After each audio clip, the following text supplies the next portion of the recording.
Hello everyone, welcome to the practical session for class 12th. My name is Vimla Mishra. Today we will do one of the important experiment of class 12th, that is conversion of galvanometer into voltmeter. So I have a setup here. It consists of basically a resistance box, rheostat, voltmeter of desired range, power supply and a key. So to calculate the given galvanometer into voltmeter, we have to connect a heavy resistance in series with the galvanometer.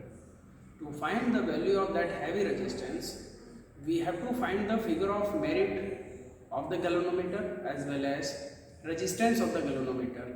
In my previous practical, I had calculated the value of galvanometer, resistance of the galvanometer as well as figure of merit of the galvanometer. By using that, we will do this experiment today. To convert a given galvanometer into voltmeter, we have to calculate the value of resistance which is connected in series with the galvanometer. To find that value, value of capital R is equal to V by Ig minus G, where Ig is current in the galvanometer and G is the resistance of the galvanometer and V is the desired voltage. So the range of the voltmeter here I had chosen is 3 volt, and value of Ig can be calculated as Ig is equal to N into K. Here N is called as number of division in the galvanometer. In my galvanometer there are 30 division, and value of K in the previous experiment we had calculated, it was equal to 0.00001820. So we can calculate the value of Ig as well as G we had already calculated, that is nothing but 171. Its video is there in my previous videos, so you can see that. So we can now calculate value of R, which is equal to V, that is 3 volt upon N into K, 30 into 0.00001820 minus 171. Value is approximately 5148. This value can vary depending upon the value of N as well as the voltmeter range that we are taking. So just quickly see the circuit. The positive terminal of the power supply is connected to the lower end of the rheostat.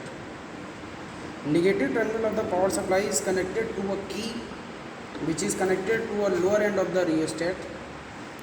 The upper end of the rheostat is connected to two. One is the galvanometer and another is connected to the voltmeter.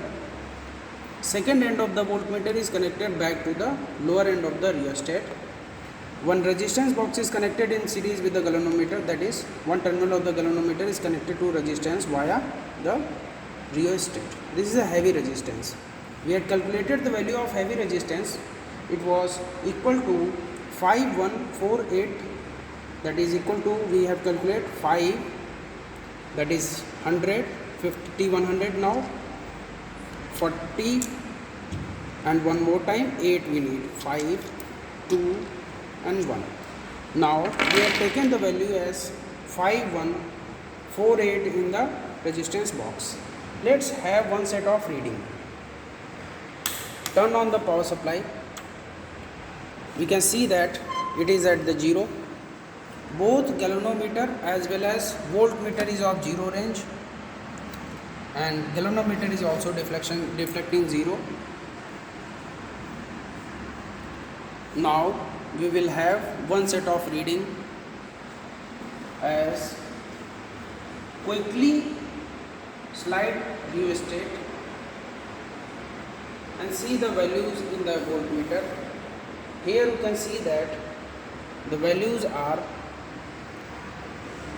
this is one is 0.5 volt, so we have 4 divisions back, so it is equal to 0.3 volt in the voltmeter.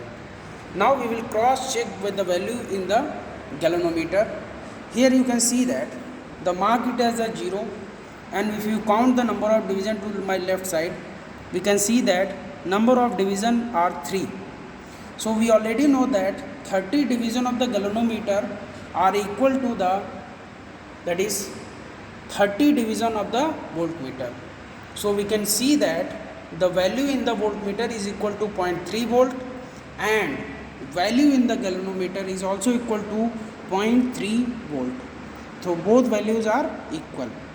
We can have more set of reading by sliding the rheostat and see the values in the voltmeter as well as that of the galvanometer. They should have to be nearly equal. Thank you.